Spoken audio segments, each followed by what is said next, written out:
The following was originally published in 2018, and while I stand by the critiques of The Last Jedi I make, I deeply regret any direct personal attacks I make against Rian Johnson, Kathleen Kennedy, or any other employee of Lucasfilm. Those comments were made in anger and frustration, and I will do a separate video about that after this series. Wait, please, don't skip ahead, please. I just want to say I'm sorry. I've been angry, so very, very angry with Rian Johnson, and I want you to know that today I'm going to be nice, I promise. And of course, thank you for watching, and a big thank you to all my patrons that keep this going, but yeah, I'll be better. I promise, I'm all better now. Really.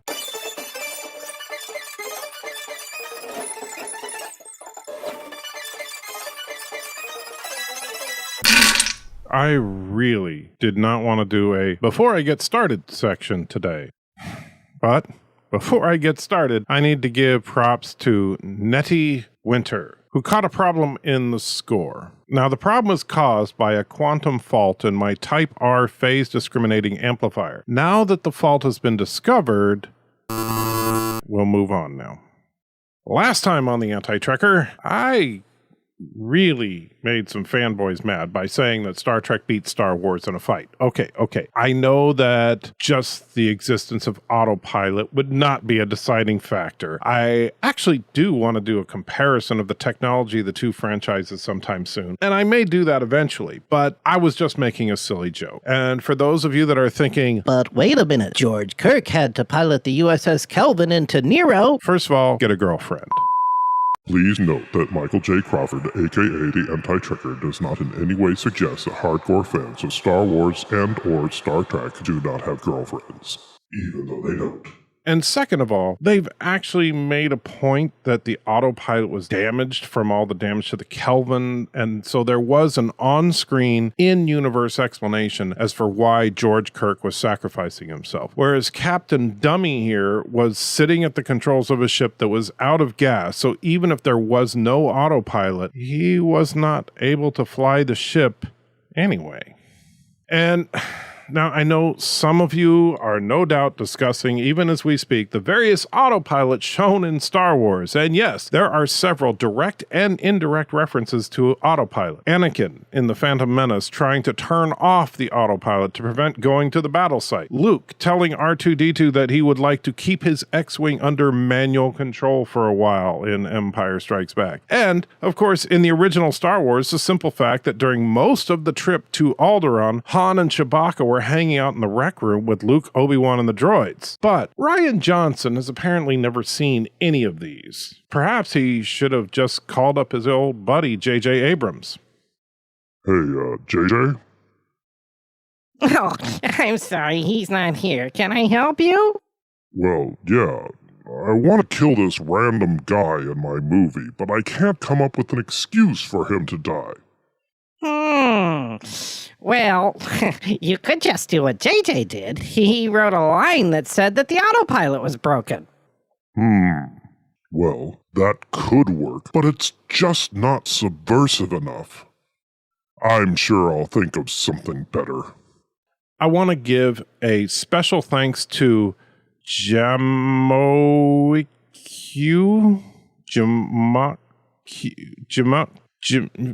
Jumukiu for his comment attempting to make sense out of Captain Dummy's death. He wrote, "Well, you see, there are no rubber trees in Star Wars, and thus there is no rubber. Therefore, with no rubber, there's no rubber bands. With no rubber bands, you can't keep the triggers held down without a person to squeeze the triggers. The triggers are the gas pedals of the ship.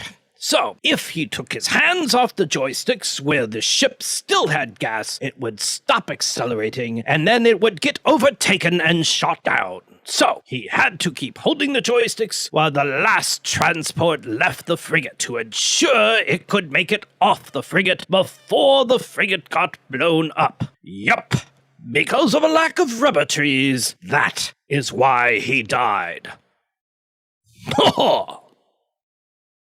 Nicely done. Now, if we could just find a way to retcon that into the actual film, that scene would actually make a little bit more sense.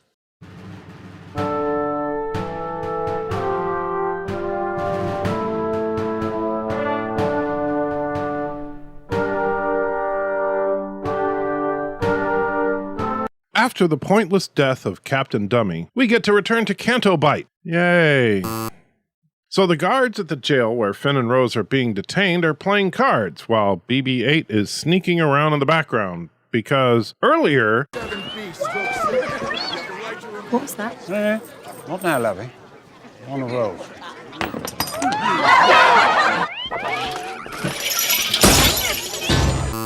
They figured that even though BB-8 was clearly their droid, it was not the droid they were looking for, I guess.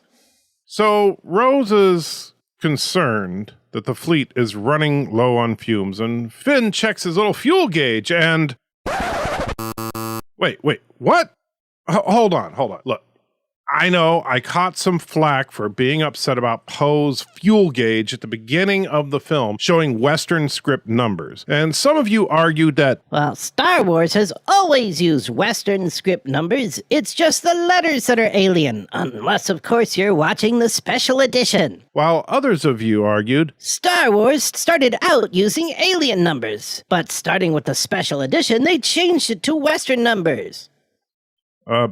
fine. Either way, it does not matter, because while you can argue that Poe's gauge fits into the Star Wars universe, and you could also argue that Finn's gauge fits into the Star Wars universe, depending on which version you're watching, you cannot tell me that Poe's gauge and Finn's gauge should be in the same movie. And while it is possible to come up with some kind of ad hoc explanation like, Well, Finn's gauge was simply displaying in a different language than Poe's. the truth is much simpler. Nobody making this movie cares about continuity. I'll be honest, I don't care what language they want to use, but just make it consistent.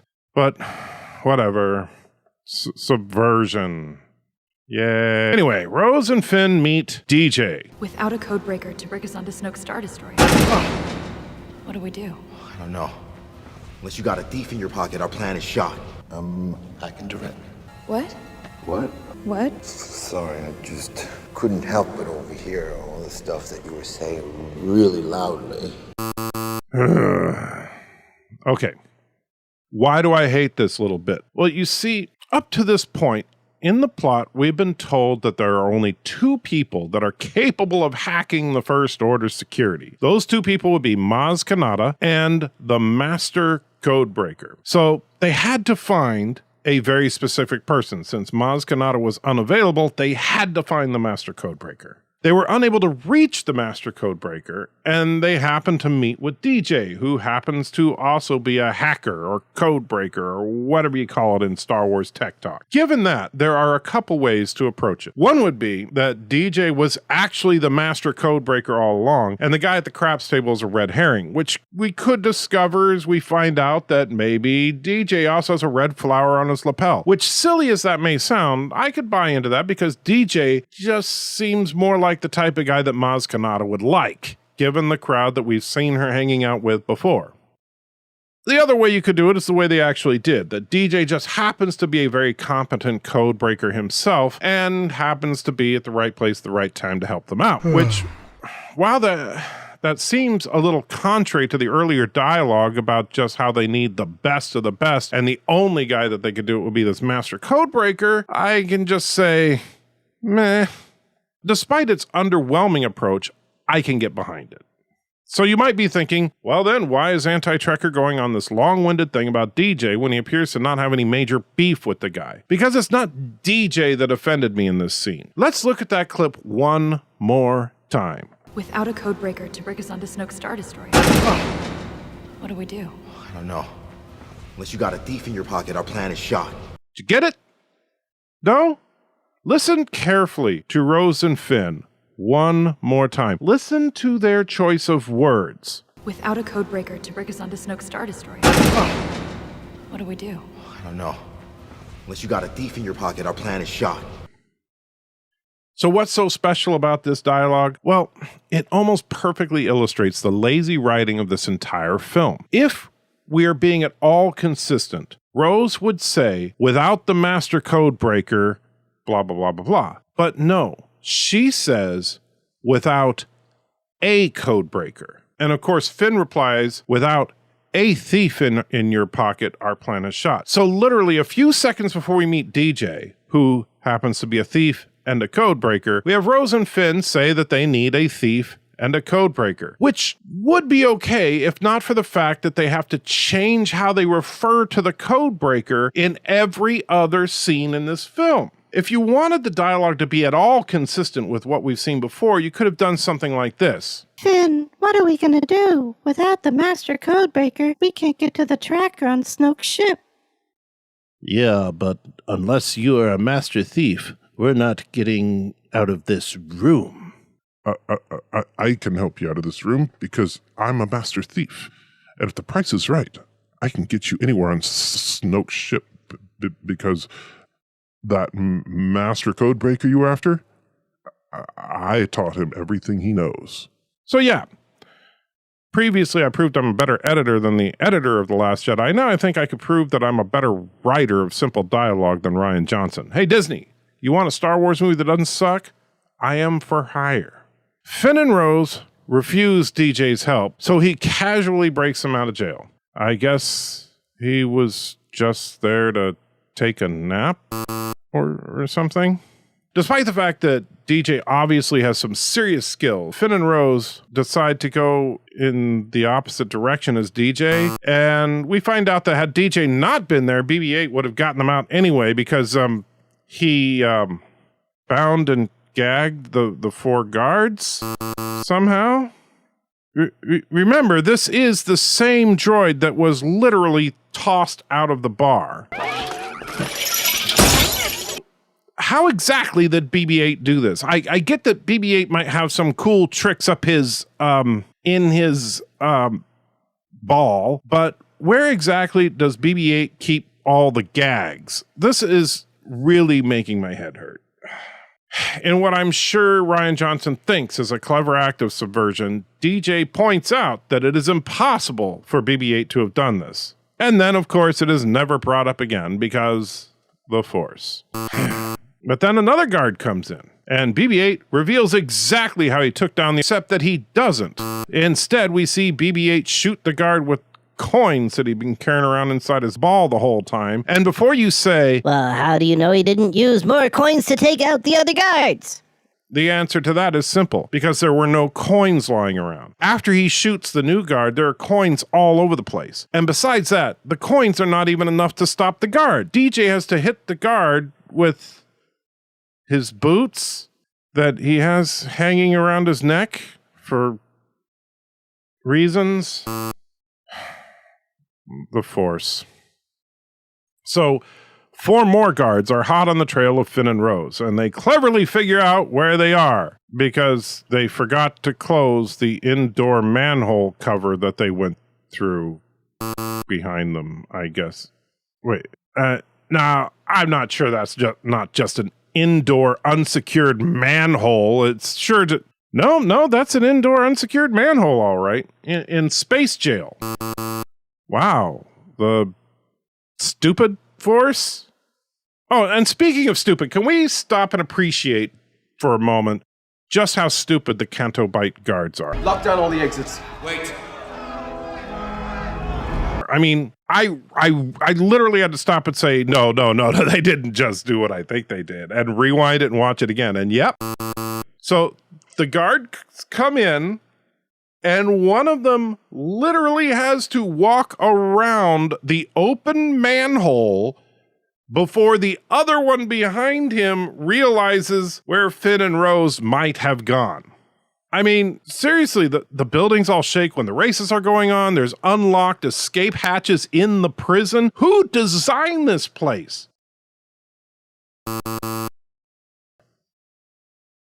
Oh. Never mind. So, the unlocked escape route goes right to the Space Horse stables, being tended by space slave children. When the space horse sticks his head out, it scares Finn and he falls down into a pile of space horse space poop. And if you look carefully, you can see the space steam coming off the space poop right behind Finn's head. Now, why am I pointing all this out? Well, quite frankly, because they just came out of the sewers and Finn was complaining about the smell. And he's literally surrounded by chunks of poop the size of his head. The Force poop.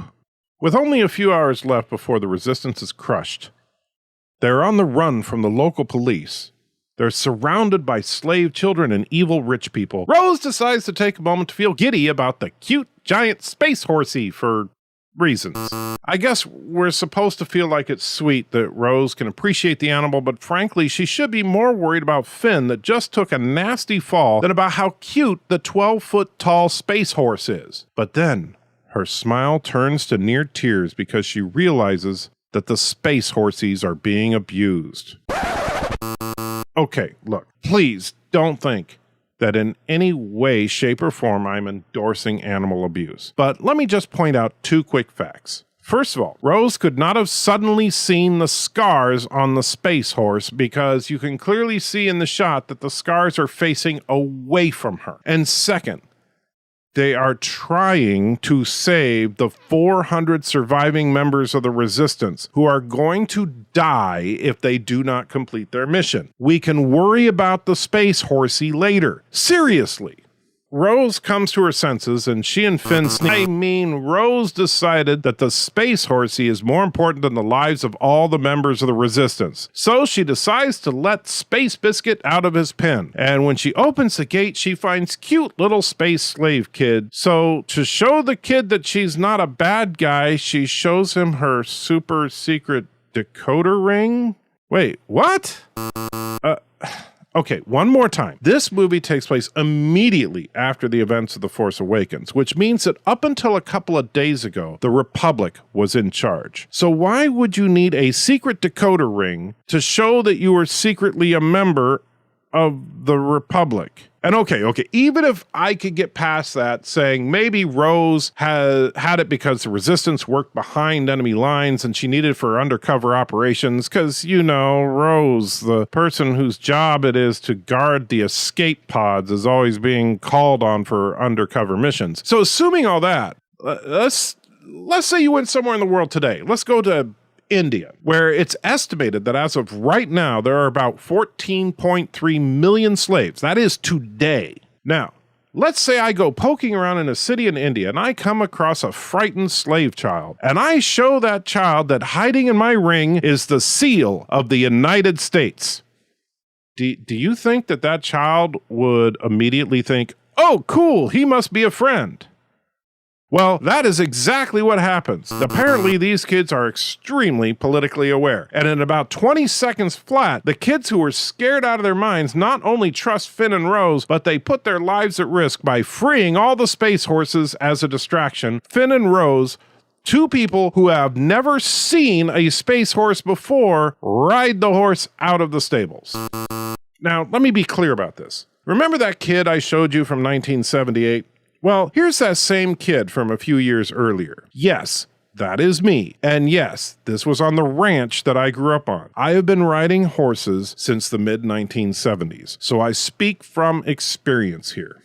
If you have never ridden a horse before, the last thing you would be able to do is ride it bareback with no harness or bit at full gallop while jumping and simultaneously trying to avoid the police and helicopters. It is not going to happen. This whole sequence would have killed Finn and Rose several times over. And let me make this clear. Not just for the parking violation, but for the jailbreak, breaking and entering, grand theft, and more counts of vandalism, reckless endangerment, and assault than one can even count, the police at Canto Bight would have been well within their rights to not only shoot Finn and Rose dead, but I dare say it shows a gross dereliction of duty that they did not shoot them dead. Not to mention, shoot all the horses before they crashed into the casino. I mean, really, how many people died under the hooves of these space horses? How many millions of credits were there in property damage? How many people were injured? Meanwhile, Not only is Rose not remorseful, she is downright gleeful as her giant space horsey tramples people and property underfoot. F*** you, Rian Johnson. F*** you and everybody that defends his piece of shit of a film.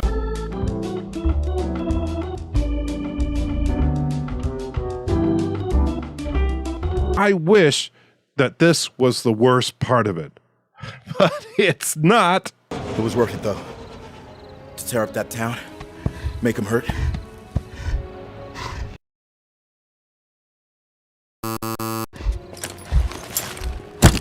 Go.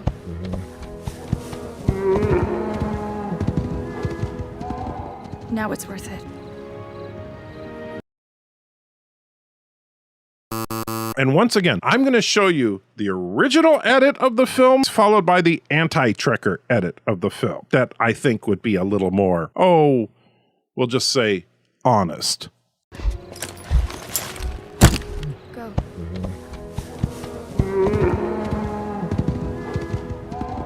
Now it's worth it.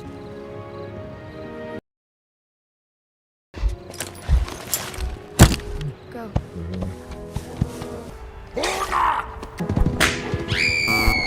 Now it's worth it.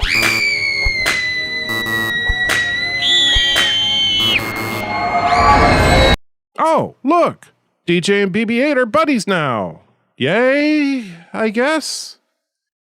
So DJ, Finn, and Rose leave Canto Bight just before the local police fly back and slaughter the space horses. Goodbye, Canto Bight. Goodbye. Hit the like button, you will. Likes lead to comments. Comments lead to conversations. Conversations lead to understanding. Go to Patreon and support the anti-Trekker you must, if supporting his videos you want. Yes, support his videos. Then listen to this at the end of the videos. You will not